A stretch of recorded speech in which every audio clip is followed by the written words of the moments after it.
I hear the Savior say, thy strength indeed is small. Child of weakness, watch and pray. Find in me thine all and all. Jesus paid it all. All to him I owe. Sin had left a crimson stain. It washed me white as snow.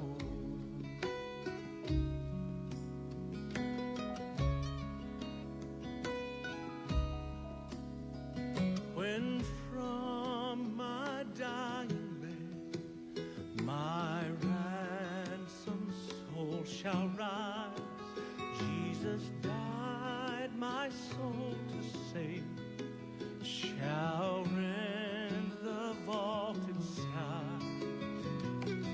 Jesus paid it all to him I owe. Sin had left a crimson stain, it washed me white as snow.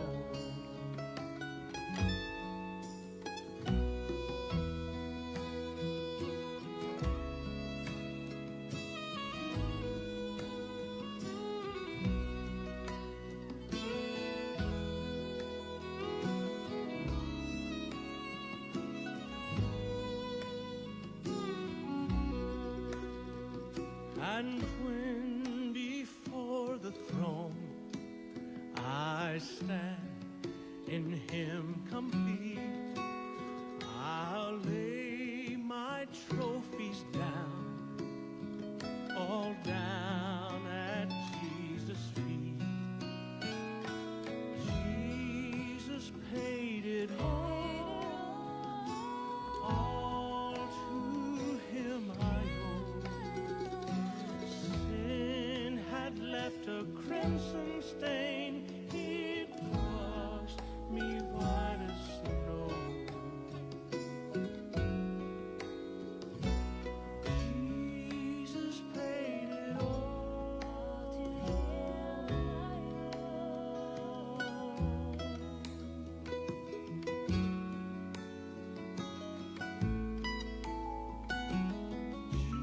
Jesus paid it all to him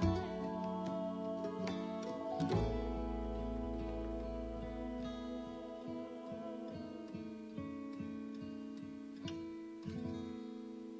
When I get to rise and shine and then go to church, singing old hymns each and every verse. It's all in a Sunday's word. These are the songs which have uplifted generations. Sunday Inspiration on Enlighten, Sirius XM.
Well, I'd like to say good morning.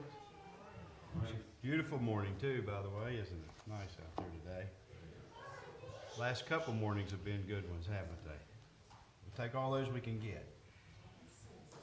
Does anyone in the sanctuary have a spoken request this morning? Okay, Steve. Ruby?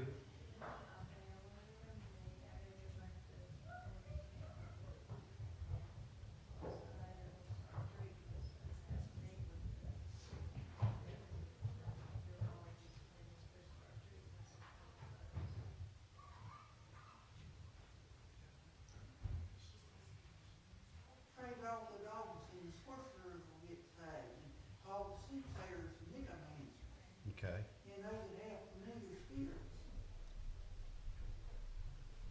Terry, remember Allison, she's not feeling well this morning. Okay.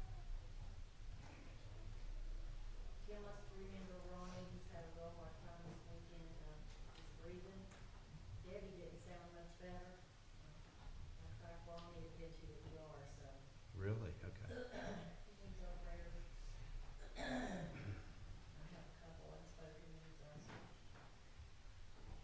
Any others? As a church, remember our family and the matter that we're facing. And I have to tell you, there's already been some answered prayer.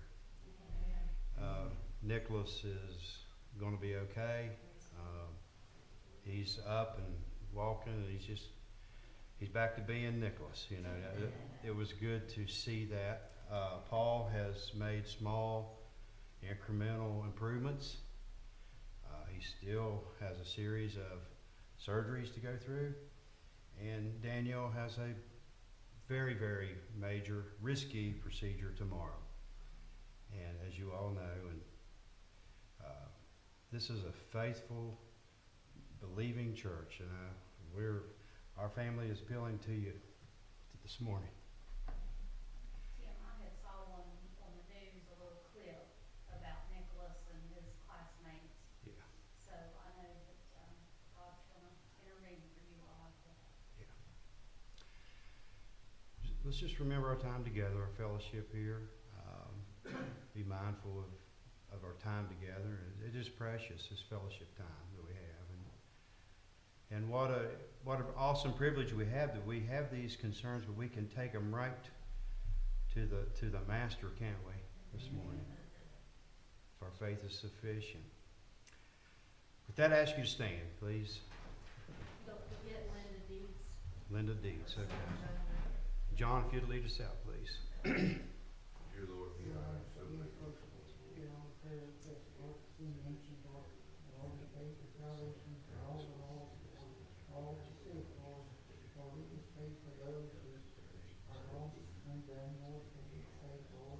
Get Christian blood of Jesus, Lord. And Lord, we pray that all three will get saved, Lord.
Okay, well, we're back in Genesis again.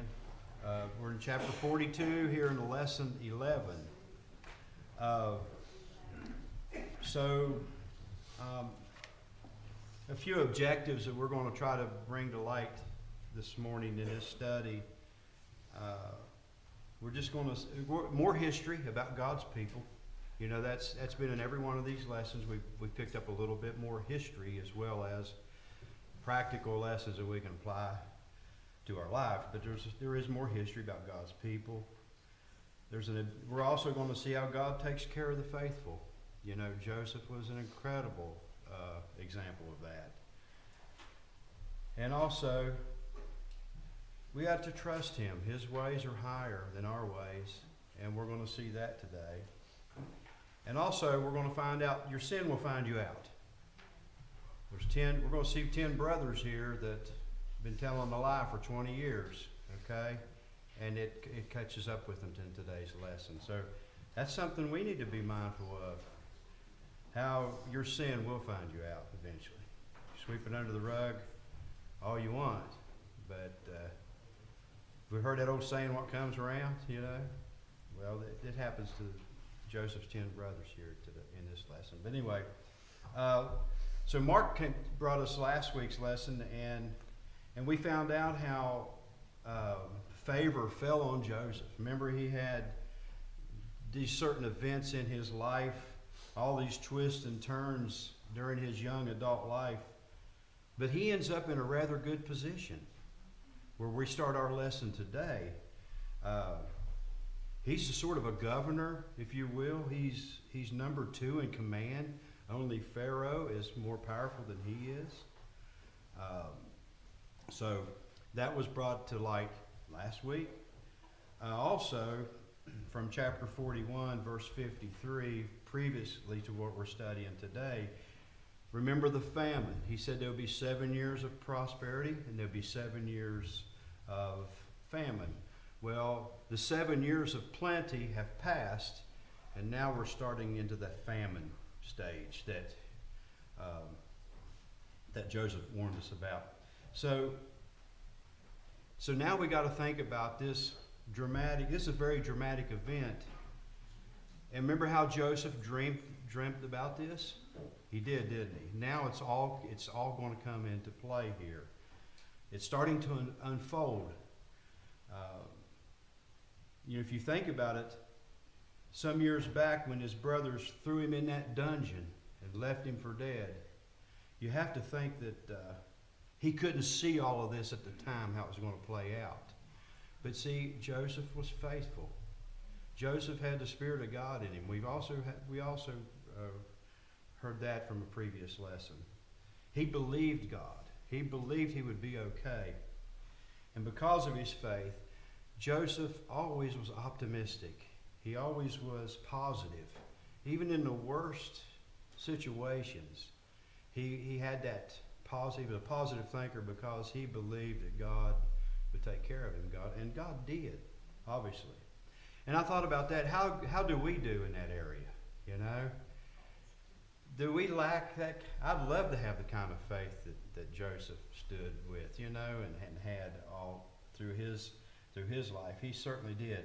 But so back to the story that we're going to cover. We know Joseph is now in power. He's in this position. About 20 years have passed since his brothers, cast him to the curb, you might say, abandoned him. And Joseph's now in this unique position that he's over the food distribution. In this, as a governor, his political position, he is over the food program. And here's this famine. And this famine is all over the earth, because our text tells us everyone was coming from different directions to come to Egypt for food. So here's Joseph, kicked to the curb by his brothers, and guess who now is coming to dinner? Joseph has the food, Joseph has the means, and the 10 brothers are coming to Egypt. That's where our text starts today. The famine forces Jacob to tell the 10 of his sons. He leaves the youngest one, Benjamin, at home. He tells the 10, go to Egypt and buy food. So that's where we are. Those same 10 that sold him into slavery are now coming into Egypt to find grain. So that's where we start out here. It's page 71 in our book.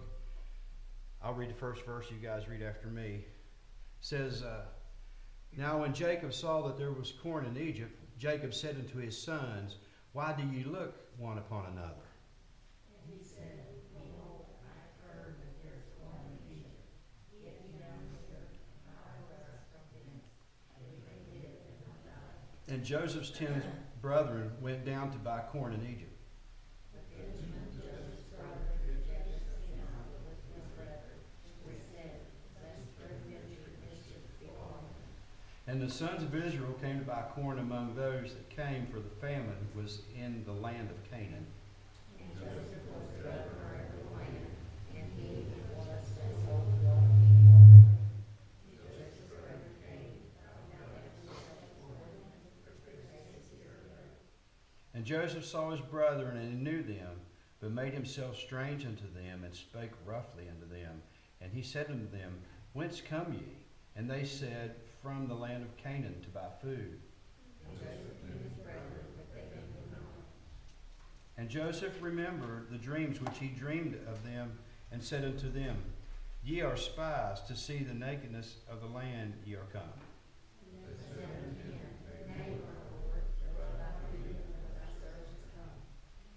We are all one man's sons. We are true men. Thy servants are no spies.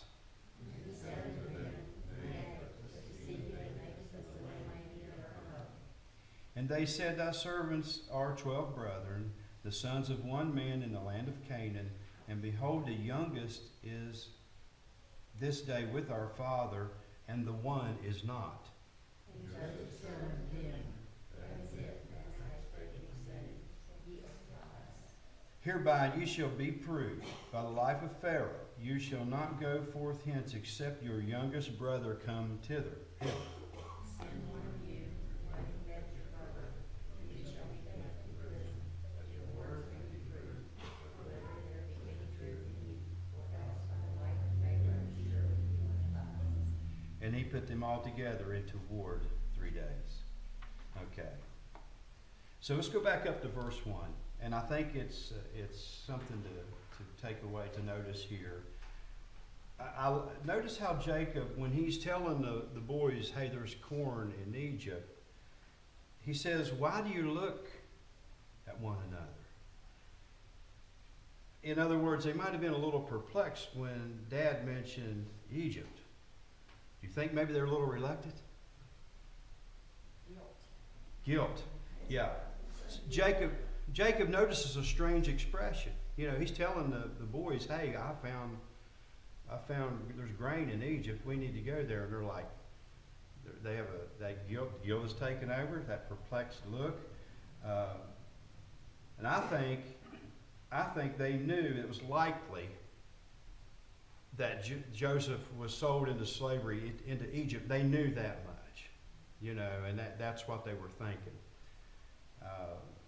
You got to remember, these guys lived with this lie for 20 years now, right? They kept the truth away from the Father. They told this lie so many times, you almost start believing it, I guess, after a while. But now here's Dad saying, you guys got to go to Egypt and get some corn. They're like, oh, I don't know about this. You know, they had this. So I think the guilt is like a sister said, it's making them uncomfortable. Probably any time that Egypt was mentioned or Joseph's name was mentioned, they probably were uncomfortable, wouldn't you say? After what they'd done to him. So yeah, I thought about that in verse 1 there. But in verse 2, here's Jacob's faith. Notice the faith in this. This is a matter of life or death. And he sees that they're a little perplexed about them going, but he says, go now. Go now and buy. I've heard there is corn in Egypt. Get down hither and buy for us from thence, that we may live and not die. In other words, this is a life or death matter.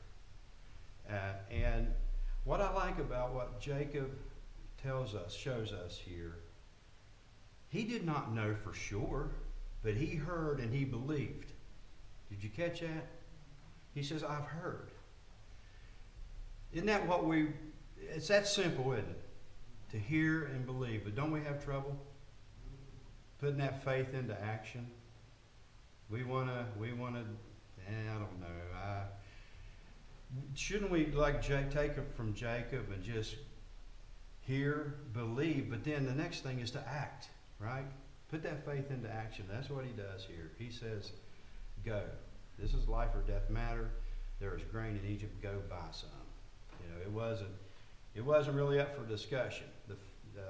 Jacob had a lot of faith, and he knew that they had to go there for them to survive. That's what he tells them. It's basically life or death. So, hear and believe, then act. And I think that's something we all should do better. So verses 3 and 4, the 10 brethren go to Egypt, but Benjamin, he did not send Benjamin in verse 4. That's the younger one. He said, lest some pre-adventure mischief befall him. So I thought it's noteworthy how Jacob is protecting the youngest brother here, Benjamin. We all know too well what happened when he sent a young Joseph to go check on a brother's member 20 years earlier. He hasn't forgot that, has he? And he doesn't want the same thing to happen to Benjamin. He's not going to send Benjamin. He's saying, you stay here with me. You let your bigger brothers go. Jacob's a little more careful this time with Benjamin than he was with Joseph. You got to remember, we know that he had 2 wives and he had 2 maids. He had kids with all of them, but Rachel was his true love, right? And Benjamin is that last connection. So he thinks to Rachel. He doesn't know that he thinks Joseph's been dead for several years now, and Benjamin is that last tie to his beloved Rachel, and he wants to protect him. He wants to keep him close by. He was Rachel's boy, as was Joseph. That was the 2 sons that he had with Rachel, and he deeply loved her, and he can't chance losing Benjamin, that last connection he has with her, his last child, period. Says in verse 5, so the sons came to it, they went to Israel, sons of Israel came to buy corn. Among those that came, for the famine was in the land of Canaan. So the Jacob's sons make it there to get the corn. It says they were among others that came. So it sounds like this famine's pretty widespread. People are coming from all different directions to buy. They call it corn in here, but it's grain, what we know as grain. And Joseph, verse 6, was the governor over the land, and he it was that sold to all the people of the land. And Joseph's brethren came and bowed themselves before him with their faces to the earth. Now this is a dramatic moment right here, okay? First of all, it's been 20 years. You have to think that Joseph has changed his appearance. He dresses like an Egyptian. He probably has the garb that's an Egyptian. Maybe Egyptians wore their hair differently. He doesn't look like a Hebrew, okay? He looks like an Egyptian. He's been there that long. He's obviously taken on their customs. He looks the part, I'm sure. So the brothers don't recognize who this is. It says they bowed down to him with their faces to the earth. So think about this. They know that in this time of famine, their lives are in the hands of this Egyptian official. Do you see that? And they're bowing down to him. They're paying great respect, right, by bowing down to him. Where have we heard that before? Remember the dream? Remember the dream? So let's stop and think about for just a second here the providence of God. It's right here, isn't it? Remember when Joseph's brothers sold him into slavery? Remember the dreams really upset them. He was the favorite, okay?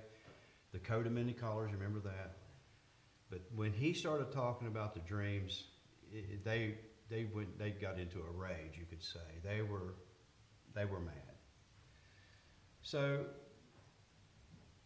they sold him to slavery in an intention to defeat his dreams, you might say. That's what they were thinking. But instead, sending him to Egypt actually helped him fulfill his dream. Do we see that? So here's God working. Here's God working. And I thought that was pretty neat. The brothers, by selling to Egyptians, actually helps Joseph to see that dream come true. So the brothers were actually played a part in that, although they didn't know it.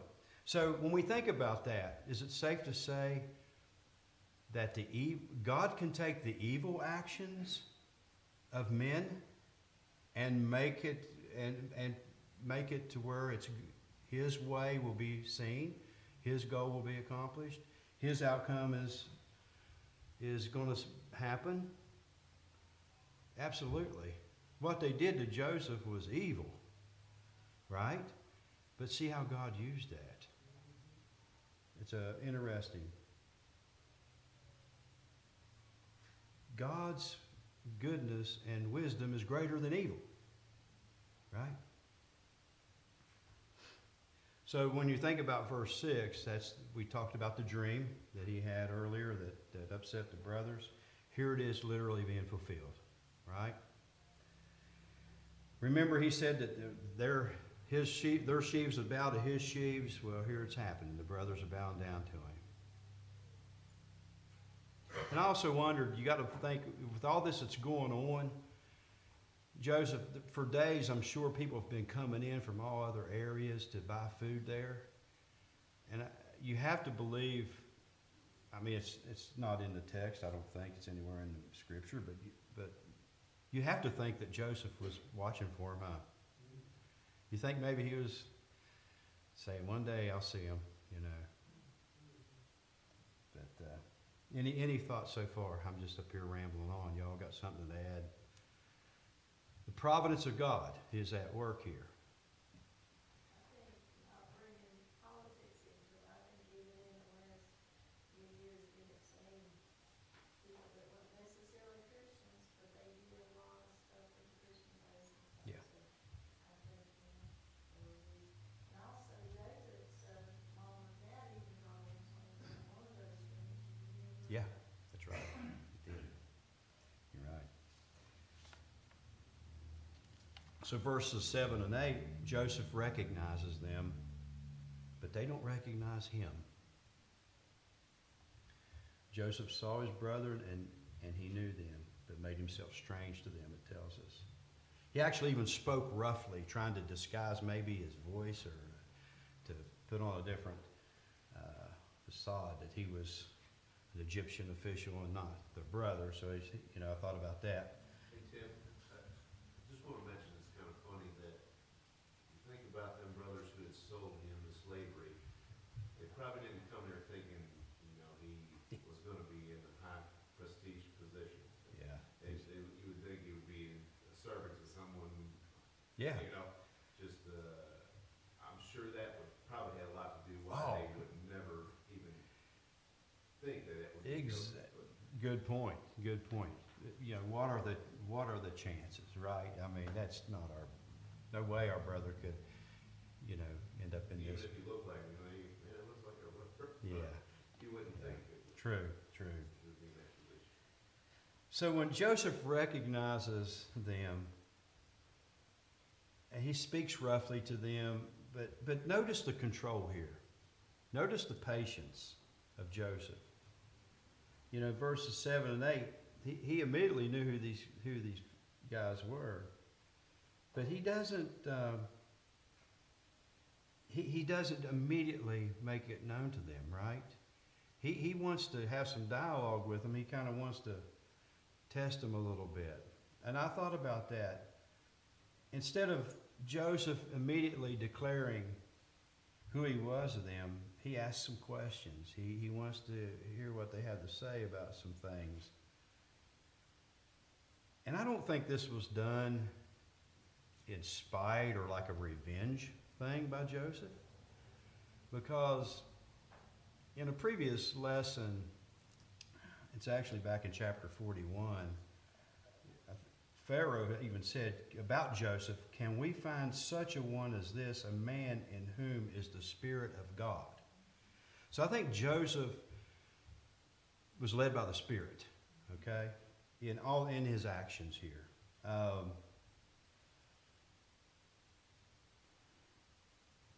And when we think about what's going on here, when we started talking about Joseph a few lessons back, we talked about parallels with Jesus and Joseph. Here's one right here. Joseph recognized his brothers, but they didn't recognize him. Now, hang on that thought for a second. I think there's a picture of Jesus. Jesus seen us. Jesus sees us, right? Long before we ever knew him. But yet he still loved us, didn't he? See the parallels there? That's another one. Somewhere when I first started studying Joseph, some commentator had like 30-some references that were similar, the parallels with Joseph and Jesus. Well, here's one, I think. Any thoughts so far? Yeah, Jesus seen us long before we knew who he was. But yet he loved us. So verses 9 through 14 is basically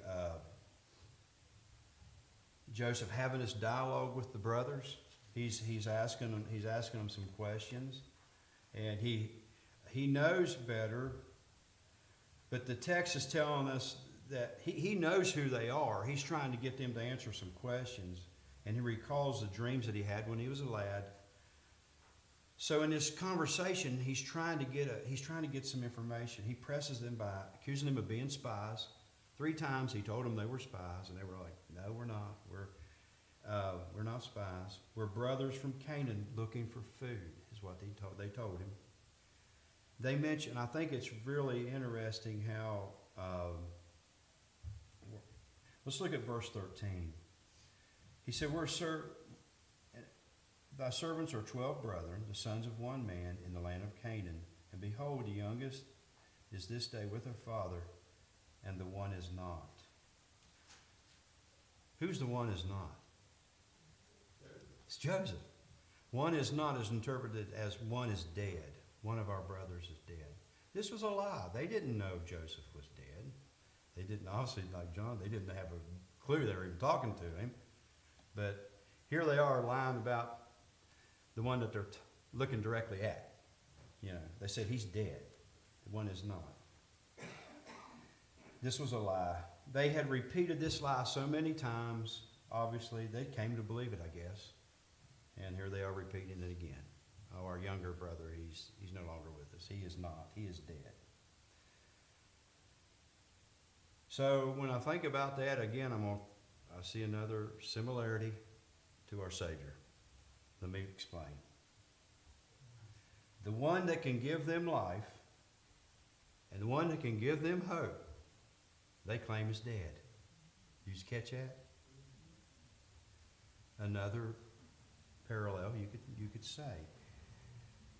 Many say Jesus is dead, don't they? But he's alive, and he is among us, for sure. So there's another one of those parallels we talked about. Anybody got anything to add? Yeah, talking about Jesus, I guess me thinking about back in Genesis when God said, "Let us make man in our own image," and God, when they had the fall in the garden, God said they will be like one of us, knowing good and evil. God was talking to his son Jesus. Yeah. I was told one time, God and Jesus have always been here. Yeah. That's something to think about. Yeah. And I also know that I've also heard Jesus referred to as the second Adam, the spiritual Adam. The first Adam was the earthly Adam. So Joseph had this dialogue with them. He's accusing them of being spies. And so in verse 15 he says, "Hereby ye shall be proved by the life of Pharaoh. You shall not go forth hence except your youngest brother come hither. Send one of you and let him fetch your brother, and he shall be kept in prison, that your words may be proved, whether there be any truth in you, or else by the life of Pharaoh surely ye are spies." And he put them all together at the ward 3 days. Okay, so here, for the third time, he accuses them of being spies. You can also see that Joseph's trying to make contact with Benjamin. Do you catch that? He wants to see his little brother. So he makes a deal with them. He says, okay, to prove to me that you are who you say you are, go get your little brother. Send one of you go get the little brother and bring him to me. See how Joseph's playing this out. One of you go get him, bring him to me. Now, I think we should remember that these men are his half-brothers, right? He only has one full brother. And who is that? Benjamin. So he wants to see his true brother. So go get Benjamin. Bring your little brother back here. Prove to me you are who you say you are. So one is going forth to bring him and Benjamin back. And they said the other 9 were locked up, which means into ward for 3 days. Or ward is another term they used back then for a prison or a jail. You know, our text ends there, but things look bad for the brothers right now, don't they, at this point? You have to think they're concerned as to what may happen. So it's a really short lesson, and it's a story we've heard, and it's been told to us since we were young, you know. But and it's going to conclude and finish with next week's lesson. So our text, they decide to stop there at this point. So let's just think about some things we just read. And I think it's important, we go back up to the very beginning, the faith of Jacob.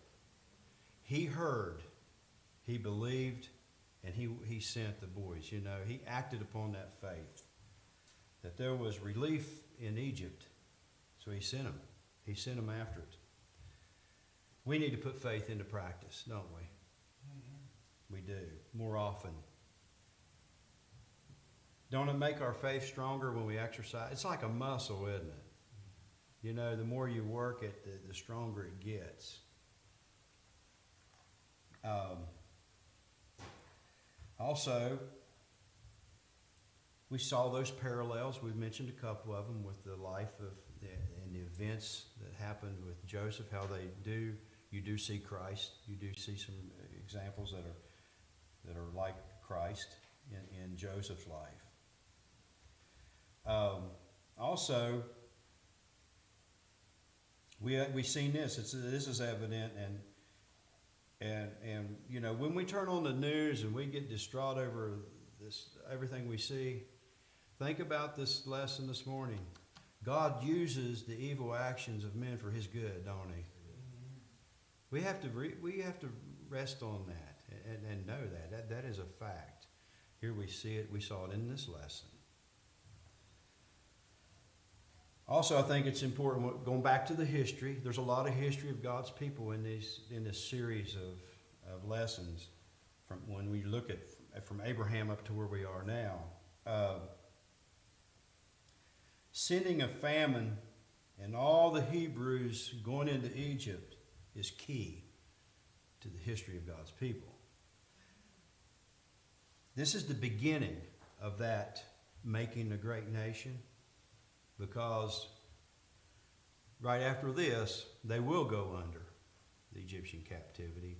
And while under Egyptian captivity, they will multiply, won't they? They will. That great nation will really start to grow. So you have to remember there's a lot of history in these lessons too when we look at God's people. A practical takeaway that I saw in this lesson that could help me. You always try to find those things, you know, when we see these tales that they're not tales that we read about the history of God's people. Where is there something that applies to us right now? Well, for me, I think